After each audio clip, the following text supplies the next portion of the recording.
तळहात टेकीत डाव्या गुडघ्याने रांगत रंगन रंगनाथ तुला देखीलास रंगन रंगनाथ तू देखीलास तळहात टेकीत डाव्या गुडघ्याने रांगत तळहात टेकीत डाव्या गुडघ्याने रांगत रंगन रंगनाथ सोना देखीलास रंगन रंगनाथ सोना देखीलास जसवंती मैं सांगे तेरी मागे तेरी मागे वो श्री रंगे नवनीत माझे बक्षिले ओ श्री रंगे नवनीत माझे बक्षिले येणे माझे कमळ उघडिले माझे कमळ उघडले तोडिले येणे सिरे ओढले या दुधाचे बक्षिले उलंडिले ताकाचे हे बक्षिले उलंडिले ताकाचे तळवे तळहात टेकीत डाव्या गुडघ्याने रांगत तळवे तळहात टेकीत डाव्या गुडघ्याने रांगत रंगनी रंगनाथ सोम्या देखीलास रे रंगनी रंगनाथ सोम्या देखीलास रे रंगनी रंगनाथ सोम्या देखीलास रे कीर्तनकार म्हणल्यानंतर त्यानं बाकीच्या गप्पा मारण्यापेक्षा बाकीची काही चर्चा करण्यापेक्षा भगवान श्रीकृष्णाने जे गोकुळामध्ये चरित्र केलेलं आहे त्याचा उच्चार करायचा चरित्र ते उच्चारावे केले देवे गोकुळी केले देव गोकुळी केले देवे गोकुळी चरित्र ते उच्चारावे केले देवे गोकुळी केले देवे गोकुळी केले देवे गोकुळी चरित्र ते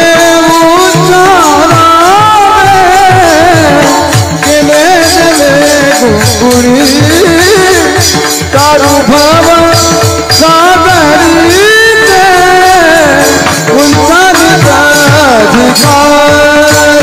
चरित्र ते उजारावे देवे गोकुळी तारू भाव गोकुळी उज्जनित अधिकार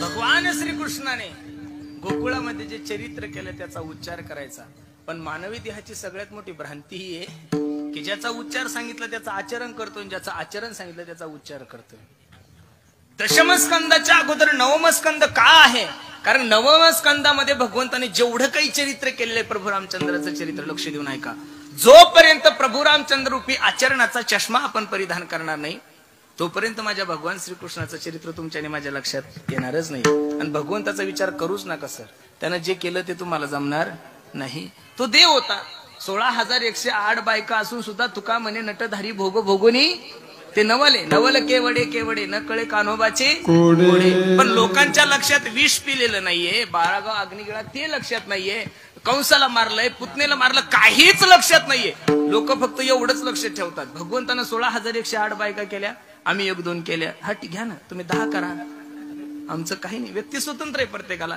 पण पहिलं विष घेऊन पहा अँडोसल्फान घ्या 100 ग्रॅम घरी गेल्यानंतर इथं नका घेऊ आणि मग जर जगले तर मग आपण सोयरी करू देवाचा विचार नाही करायचा तो देव आहे महाराज पाप पुण्य तुझे हाती त्यानं काही ठरवलं तर तो काही करू शकतो कारण तो या जगाचा निर्माता आहे त्याच्या सत्याने हे सर्व चालतंय म्हणून ज्या गोष्टीचा उच्चार सांगितला भगवान श्रीकृष्णाचं चरित्र रामायणाचं फक्त आचरण सांगितलेलं खरं सांगू रामायणामध्ये जेवढे काही पात्र आहे तेवढे सर्व आचरणीय महाराज एकही पात्र असं नाही की त्याच्याकडे दुर्लक्ष करावं सर्व बघा तुम्ही काही असेल कौशल्य असेल दशरथ असेल भरत असेल शत्रुघ्न असेल लक्ष्मण जे असेल मी नेहमी आवर्जून कीर्तनामध्ये एक दृष्टांत सांगत असतो प्रभू रामचंद्रजी आणि लक्ष्मणजी जनकपुरीमध्ये गेले जनकपुरीमध्ये गेल्यानंतर भगवंताचा विवाह ठरला होता त्याच्या आदल्या दिवशीची रात्र भगवान परमात्मा आपल्या शयनगृहामध्ये विश्रांती घेत असताना लक्ष्मणजी गेली चरणाची सेवा करत होते पण चरणाची सेवा करत असताना लक्ष्मणजीला रडू आला. जोरे जोरात रडायला लागले. डोळ्यातले अश्रू ज्यावेळेस चरणावर पडले त्यावेळेस जगाच्या मालकाला जाग आली. ए लक्ष्मणा, ए दादा काय झालं रडायला, का रडतोस तू? जसे जसे प्रभू रामचंद्रजी विचारत होते तसं तसं लक्ष्मणाचं रडणं वाढलं होतं. ए सांग ना दादा काय झालं, तुला आईची आठवण येते का? सांग ना काय झालंय? काही नाही प्रभू, उद्या माझं लग्न होणार आहे म्हणून तू नाराज आहे का? लग्न रद्द करू का? नाही नाही नाही प्रभू, तुमचा विवाह होणार म्हणल्यानंतर सर्वात जास्त जर आनंद कोणाला होत असेल ना प्रभू तर मला होतोय. मग रडण्याचं कारण काय आहे? रामायण लक्ष देऊन ऐका बरं, खूप गोड चिंतन आहे. लक्ष्मणजी प्रभू रामचंद्राला रडताना हात जोडले. प्रभू उद्या तुमचा विवाह होणार आहे. हो. तुम्ही आईसाहेबाच्या गळ्यामध्ये हार घालणार, आईसाहेब तुमच्या गळ्यामध्ये हार घालणार. हो. तुम्ही सीता आईसाहेबाच्या गळ्यामध्ये मंगळसूत्र घातलं, भांगेमध्ये शेंदूर भरले. अरे ही संस्कृती आहे आपली, ते करावंच लागतो, तो विधी आहे. मग प्रभू तुम्ही सीता आईसाहेबाच्या गळ्यामध्ये वरमाला घातली, मंगळसूत्र घातल्यानंतर उद्यापासून तुमच्या शरीरावर अधिकार कोणाचा होणार? सीता आईसाहेबाचा होणार. हो. मग त्याच्यात तुला रडण्याचं काय कारण आहे? प्रभू उद्या रात्री मी 10 वाजता ठरवलं आणि तुमच्या रूम मध्ये येऊन तुमच्या पायाची सेवा करायची जरी ठरवली तरी ते सौभाग्य मला लाभणार नाही, कारण सीताई साहेब दारातच उभे राहतील. ए लक्ष्मणा, आता तुला सेवा करण्याची गरज नाही, माझा नवरा येतो. कोण येतो? माझा नवरा आहे. बायकायला असं वाटतं आपल्या नवऱ्यानं दुसऱ्याला काहीच करू नये. नेमच असतो ना, तो नेमच आहे. अजिबात नाही लगे, कोणीच नाही. लक्ष्मणाने सांगितलं काही हरकत नाही. आणि प्रभू उद्या सीताई साहेब दारात उभे राहतील आणि दारात उभे राहून सांगतील आता माझ्या मालकाच्या शरीरावर माझा अधिकार आहे, तू काळजी करू नको, मी सेवा करीन. प्रभू दुःख याचं होतंय, उद्या ठरवलं तरी मी तुमच्या पायाची सेवा करू शकणार नाही, याचं दुःख माझ्या अंतःकरणामध्ये, म्हणून मला दुःख होतंय. आपण कलियुगामध्ये वावरणारे लोक आहे महाराज. एक भाऊ आपल्या भावाची सेवा भेटत नाही म्हणून रात्रभर रडणारा लक्ष्मण कुठं? ज्यानं त्याने त्याचं निरीक्षण करा फक्त. एक भाऊ आपल्या भावाची उद्यापासून सेवा भेटणार नाहीये म्हणून रडणारा रात्रभर लक्ष्मण कुठं? आणि आज अर्ध्या गुंट्यासाठी ना अर्ध्या एकरसाठी भावाच्या डोक्यामध्ये कुऱ्हाडी घालणारे लक्ष्मण कुठं? असे प्रकरण ज्यावेळेस या देशात घडतात त्यावेळेस वाटतं की नेमकं रामायण आपल्या देशात जन्माला आलं होतं का दुसऱ्या देशात? विठ्ठल विठ्ठल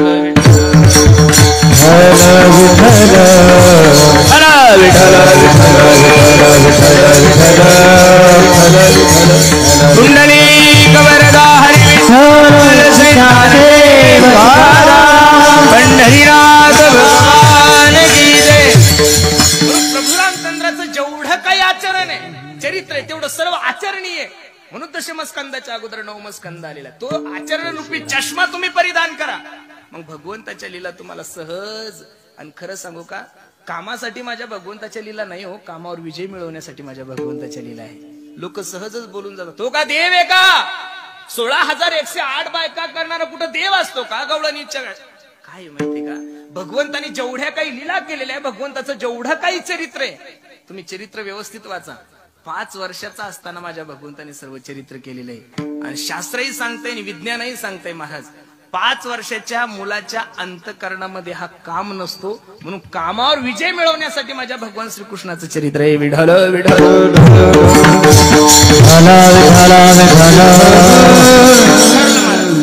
मग भगवान श्रीकृष्णाच्या चरित्राचा उच्चार करायचा. चरित्र ते उच्चारावे केले देवे, एदसे चरित्र केले नारायणे, रांगता गोधने राखीत आहे. भगवंताने गोकुळामध्ये जे चरित्र केलं त्याचा उच्चार करायचा. भगवंताच्या अवताराचा इतिहास तुम्हा सर्व मंडळीला माहिती. एखाद्या मुलाचं लग्न असेल, लक्ष देऊन ऐका, खूप गोड भाव मी तुमच्या समोर ठेवणार आहे. एखाद्या मुलाचं लग्न मंगल कार्यालयामध्ये असेल, त्या मंगल कार्यालयामध्ये नवरदेवाचे मायबाप असले तरी चालतात आणि नसले तरी चालतात.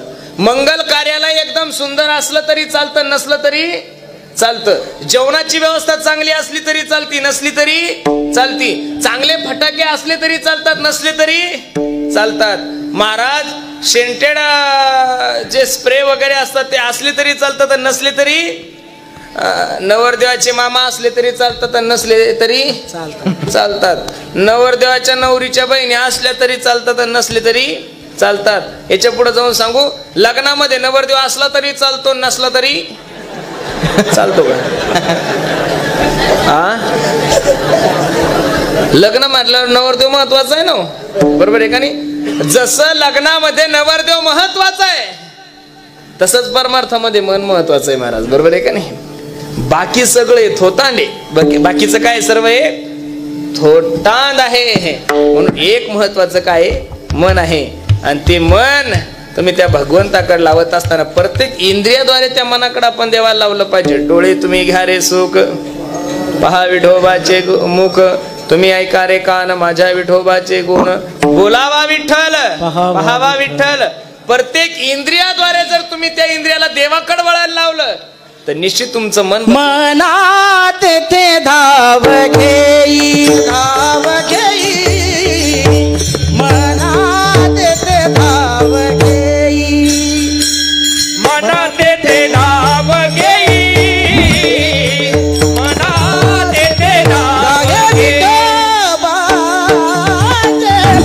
राही विठोबाचे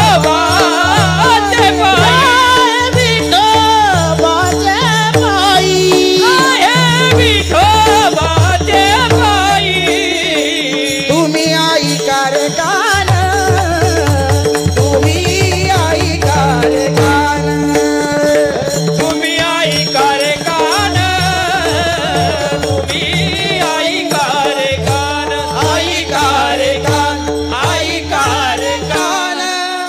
मनाने परमार्थ होतो. म्हणून नाथ बाबा भगवंताला विनंती करतात, देवा देवा माझे मन लागो तुझे चरणी, संसार व्यसनी पडो नेती. महाराज किती जरी संसाराचा उपभोग घेतला, व्यसनाचा उपभोग घेतला, तरी आतापर्यंत मन कधी तृप्त झालं नाही हो. कसं शक्य होईल महाराज? काही काही लोकांच्या विचाराची बैठक अशी असते की भोगाकडून समाधीकडे, भोगाकडून तो ओशो नावाचा जो आहे ना विद्वान व्यक्ती, त्याचे जो विचार ऐकतो तो माणूस नास्तिक होतो महाराज. तो माळ तोडून टाकतो, त्याला पंढरपूरची वाटी आवडत नाही. आमच्या आळंदीकर मध्ये बी काही काही महाराज लोक त्याचे विचार ऐकतात म्हणून त्याने सगळं सोडून दिलं महाराज. खरं सांगतोय तुम्हाला, ते भक्तीला मानत नाही. आता भोगाकडून समाधीकडे कसं शक्य होईल महाराज? अग्नीमध्ये किती तेल टाकलं म्हणजे अग्नी तृप्त होतोय? नाही हो दादा. भगवान श्रीकृष्ण अर्जुनाला सांगतात, अर्जुना त्यागा शांती, त्यागातच महाराज सुख आहे हो. भोगात सुख कसं राहील महाराज? मी तुम्हाला आता 10 किलो गुलाबजाम खाऊ घालतो, म्हणजे आता गुलाबजाम खाल्ले म्हणजे सकाळी गुलाबजाम खाऊ वाटणार नाही होय तुम्हाला. अरे विषय किती जरी भोगला, विषय सेविता कोण तृप्त झाला? 80,000 बायका होत्या रावणाला. किती बायका होत्या?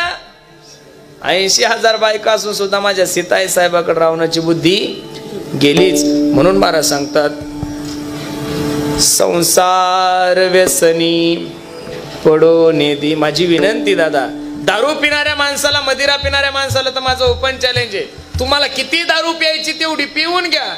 एकदा पिणं झाली ना, आणि तुम्हाला काय खायचं तेवढं खाऊन घ्या. एकदा खाणं पिणं सगळं करून झालं की तुम्ही एकदा आमच्याकडे या. कोणाकडे या? आमच्याकडे या. आणि एकदा या हरिनामाची दारू पिऊन पहा हो दादा. जाम पर जाम क्या पीते हो, रात को पियोगे तो सुबह उतर जाएगी, एक बार हरि नाम का प्याला तो पी के देख, तेरी जिंदगी सवर जाएगी. माय बाप, ज्यांनी ज्यांनी हरिनामाची दारू पिली ना दादा, अरे या तरुण पोरांना माझं चॅलेंज आहे, तुम्ही किती लाखाचा डीजे लावा, पण डीजेवर नाचण्यासाठी तुम्ही जोपर्यंत दारू पित नाही तोपर्यंत तुमचं अंग हालत नेम आहे महाराज. लग्नामध्ये नवरदेवानं 5 लाखाचा डीजे लावू द्या, पण कमीत कमी त्या आता बस झालं. किती शेतकऱ्याचा अंत पाहणार आहे. माझी विनंती आहे, सरकारला सुद्धा संप्रदायाच्या वतीने विनंती करतो, सरकार थोडं लक्ष द्या. 2-3 हवे नाही झाले तरी चालल, 2-3 उड्डाण पूल नाही झाले तरी चालल, 2-3 चांगल्या योजना नाही राबवल्या तरी चालल, पण आज शेतकऱ्याला कोणाची गरज आहे? तुमच्या मदतीची गरज आहे. सरकारने निश्चित शेतकऱ्याला भरघोस मदत द्यावी. काय झालं काही कळत नाही महाराज. जगाचा पोशिंदा आहे शेतकरी. कशाचा पोशिंदा आहे? जगाचा पोशिंदा आहे. कोणीही अडचणीत येऊ द्या महाराज, सरकार त्याच्या पाठीमागं उभं राहतं.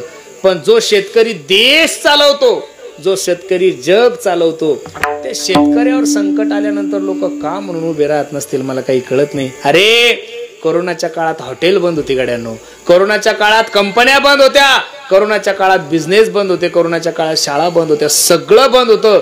पण सगळं बंद असताना सुद्धा तुमच्या पोटाची काळजी करण्यासाठी शेतकरी रात्रंदिवस शेतात कष्ट करत होता. मग त्याच्यावर जर संकट आलं तर निश्चित शेतकऱ्यासाठी आपण उभं राहावं. हे देश जर चालवायचा असेल तर हा देश चालवतो शेतकरी. चालवतो कोण? शेतकरी. पण आज सर्वात जास्त दुर्व्यवस्था जर कोणाची असेल, शेतकऱ्याची. 2-4 दिवसापूर्वीचा घडलेला प्रसंग आहे. मी परभणीला कीर्तनाला गेलो होतो. दुपारची वेळ होती. एक शेतकरी डोक्याला हात लावून बसला होता. 25 एकर सोयाबीन मध्ये कमरा इतक्याला पाणी होतं. मग मी म्हटलं, बाबा किती खर्च आला हो? तो म्हणे, महाराज 25 एकरला 6-7 लाख रुपये गेले, सर्व नुकसान झालं. शेतकरी म्हणला, महाराज अहो नका, ह्या वर्षी नाही सोयाबीन झाली तर मी समजेल, जाऊ द्या, ह्या वर्षी पाऊस नाही झाला, हे नाही झाला. पण म्हणे, महाराज सोयाबीन नाही झाली तरी चालतं, पण या शेतीतलं पाणी कमी झालं पाहिजे. तो अहो म्हणलं, आता सोयाबीनच जळली तर शेतीच्या पाण्याचं काय करायचं? जाऊ द्या ना, असू द्या ना पाणी. नाही हो म्हणे, महाराज जर शेतीतलं पाणी कमी झालं तर माझ्या घरामध्ये 4 जनावर आहे, माझ्या गोठ्यामध्ये 4 जनावर आहे. माझं जरी नाही पोट भरलं तरी चालेल, पण याच्या भुसानं माझे 4 जनावर जरी चांगले राहिले तर मी समजेल माझं जीवन सार्थक झालं. मी खरं सांगू का, माफी मागून एक वाक्य बोलण्याचं धाडस करतो. जेवढं साधूचं अंतकरण चांगलं आहे महाराज, तेवढंच शेतकऱ्याचं अंतकरण चांगलंय. एवढे आघात होऊन सुद्धा शेतकरी किती संघर्ष करतोय. म्हणून खरं सांगू तुम्हाला, निसर्गालाच आपण विनंती करू, भगवंतालाच विनंती करू, मेघराजाला विनंती करू. अरे सरकार तर आतापर्यंत कोणत्या शेतकऱ्याचं झालं नाही. मग ते काँग्रेसचा असो, बीजेपीचा असो, शिवसेनेचा असो, कोणाचा असो, सगळे एकाच चढी एक नालायक आहे महाराज. त्यात कोणीच चांगलं नाहीये. मी खरं सांगतोय तुम्हाला, कोणतंच सरकार शेतकऱ्याचं नाहीये. सरकार शेतकऱ्याच्या विरोधात गेल्यानंतर शेतकऱ्याला कधीच दुःख होत नाही, पण ज्या दिवशी निसर्ग शेतकऱ्याच्या विरोधात जाईल ना, त्या दिवशी शेतकरी खचून जातो. आणि आज सरकार शेतकऱ्याच्या विरोधात नाहीये महाराज, शेतकऱ्याच्या विरोधात निसर्ग आहे. म्हणून निसर्गात ज्याच्या सत्तेनं चालतो त्या भगवंताला विनंती करू, भगवंता निश्चित आमच्याला शेतकऱ्या अशी विनंती आपण भगवंताच्या चरणी अर्पण करू. खूप सुंदर नियोजन तुम्ही सर्व मंडळींनी केलंय. पहिल्या दिवसाची सेवा असताना असं वाटतंय की आज जागराची सेवा आहे, बरोबर आहे का नाही? म्हणून खूप सुंदर नियोजन. आमच्या जगदीश दादाच्या विनंतीला मान देऊन तुम्हा सर्व मायबापाच्या दर्शनाचा योग माझ्या जीवनामध्ये प्राप्त झाला. जे बरोबर आहे ते माझ्या सद्गुरू जोग महाराज. किती सुंदर काम चालू आहे महाराज, पाहिजे तेवढं सुंदर, बघायची सोय नाही. तुकोबरायचं मंदिर का लहान असलं पाहिजेत महाराज. या सर्व मंडळीने, या सर्व ग्रामस्थ मंडळीने, ट्रस्टी मंडळीने किती सुंदर उपक्रम हाती घेतलाय भक्त निवासचा. तुमच्या कार्याला माझा सलाम आहे महाराज, खरोखर द्यावे तेवढे धन्यवाद. कारण म्हणून ह्या सर्व मंडळीला माझी विनंती आहे, तुम्ही एवढं सुंदर ते कार्य हाती घेतलं. मी कीर्तनकार आहे, बरोबर आहे का नाही? तुम्ही लोकांनी तर सहकार्य कराच, पण मी संप्रदायाचा एक छोटासा सेवक म्हणून 51,000 रुपये मी सुद्धा त्या मंदिराच्या याच्यासाठी देतो. का दिलं पाहिजेत ना? जेवढी घेण्याची धमक आहे तेवढी देण्याची सुद्धा असली पाहिजेत महाराज, बरोबर आहे का नाही? आणि एक नियम आहे, तुम्ही देवासाठी खर्च करा, देव तुम्हाला कुठं कुठेतरी देईल. आणि का करू नये? आपण नाही भामचंद्र डोंगरावर राहू शकत ना महाराज. आपण संसार सोडून आपल्याकडून नाही गाथा पाठ होणार, नाही ज्ञानेश्वरी पाठ होणार. पण माझ्या ज्ञानोबरायचे लेकरं संस्था सुटल्यानंतर, मी तर त्या दिवशी हे मंडळी पत्रिका घेऊन आले त्यावेळेस त्यांना सांगितलं, नुसतं राहण्याची व्यवस्था नका करू, 365 दिवस त्यांच्या 2 टायमाच्या जेवणाची व्यवस्था करा महाराज. माझ्या तुकोबरायला खूप बरं वाटेल. का? डोंगरावरून खाली यायचं, डोंगरावर जायचं, याच्यात मुलांचा भरपूर वेळ जातो, बरोबर आहे का नाही? आपण काय देऊ शकतो महाराज? अरे तुमच्या वाढदिवस जर असेल लग्नाचा, एखाद्या 5 स्टार हॉटेलला 10-5 हजार रुपये खर्च करण्यापेक्षा ते माझ्या विद्यार्थ्यांसाठी खर्च करा. जीवनात तुमच्या कोणतंच दुःख होणार नाही गड्यांना.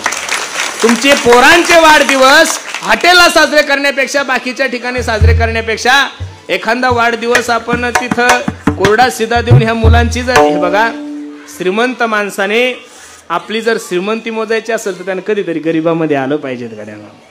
गरीबात आल्याशिवाय तुमची श्रीमंती कोण मोजणार आहे? तुम्ही गंज गुंठामंत्री, सगळेच गुंठामंत्र्यात फिरायला लागले, कोण तुम्हाला गुंठामंत्री म्हणणार आहे? गुंठामंत्र्याला जर वाटतं मी मोठा आहे, मी शावकार आहे, माझ्याकडे पैसा आहे, तर श्रीमंतानं कधी श्रीमंतात फिरायचं रे. श्रीमंताला किंमत नसतं देत. श्रीमंताला जर किंमत करून घ्यायची असेल तर श्रीमंतानं कधीतरी गरिबामध्ये आलं पाहिजेत का नाही महाराज? पण तुम्ही जर गरिबामध्ये आले, या सर्वच मंडळींची सेवा केली, तर निश्चित माझ्या तुकोबरायची कृपा तुमच्या आणि माझ्यावर झाल्याशिवाय राहणार नाही. खूप सुंदर नियोजन तुम्ही सर्व मंडळींनी केलं. मी ज्यावेळेस आलतो त्यावेळेस मंडप होता. किती ज्यांनी एवढं हे सुंदर सेड बांधून दिलंय त्यांच्या चरणी सुद्धा माझा माता, त्यांच्यासाठी एकदा टाळी वाजवा महाराज. वा.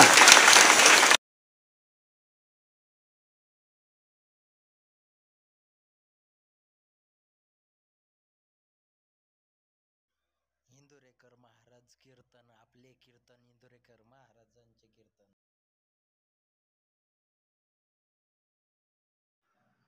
असेच नवनवीन व्हिडिओ पाहण्यासाठी आपल्या चॅनलला सबस्क्राईब करा.